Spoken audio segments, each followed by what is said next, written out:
So the Edo State government have started demolishing houses that are being used to commit crimes. And all this started with the story of a 23-year-old Samson Ogenebrume, who was caught in Ebe, Lagos State as far back as 25th of April 2025.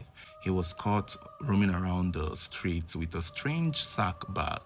It was said that the vigilante on patrol saw this young man walking with this bag, and he had some kind of smell coming from his aura, and they wanted to see where this boy was going with this bag.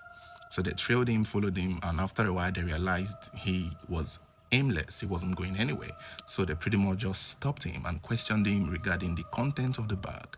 And the young man did not relent. He pretty much told them that, yeah, this bag contains body parts.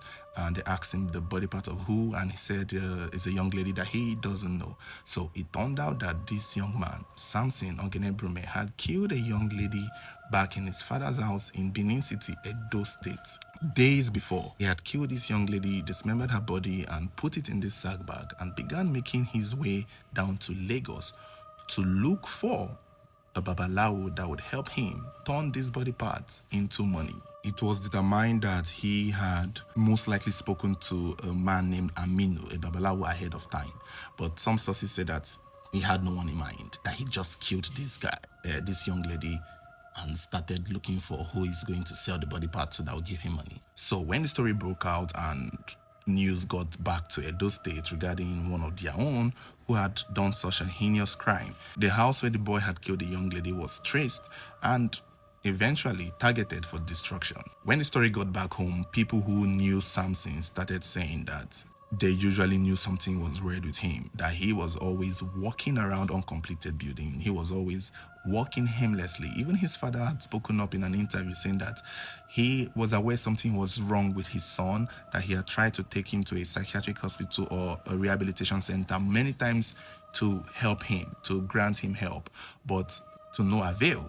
However, the man did not know how far his situation would go to the point of bringing a girl to the house, killing her, dismembering her, and pretty much looking for ways to do money rituals with the body parts. But here's the kicker with this story. This is a part where a lot of people are confused. The Edo State government is really keen on destroying homes that are used to commit crimes. Any house related to Yahoo boys will be destroyed. Any house or any building where a cultist hold their meeting will be destroyed. Any house used as a kidnapper's den will be demolished. And a lot of people have criticized the government for that. And using the case of Ogenebrume, the house belonged to his father and it wasn't his house. And some people think it's unfair that the father has to suffer for what his son did, citing that there was no way he would have known what was going on in the house. And let's assume he probably knew or did not know. Wouldn't it have been better if the case went to court and the father too was taken to court and it was determined by investigation and by the court of law that the man was aware of what was going on in the house, and so therefore the government can go ahead to demolish the house? I think it's unfair that this man had to suffer for the crime that his son committed just because he committed it under his roof. I also agree there's a chance that the man may not have known or may not be aware. And let's assume the man also was in on it. He's a well-to-do man with a big house like this. So if he wanted to do the ritual, I would assume he would have done it himself or giving his son the right connect rather than the boy carrying a sack of human parts roaming around the streets of Ekpe, Lagos, far away from home.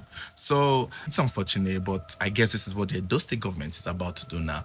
Hopefully this will reduce the amount of crimes in Edo State, the amount of kidnapping, cultism. Hopefully this would make homeowners more aware and more involved in what people use their buildings and properties for.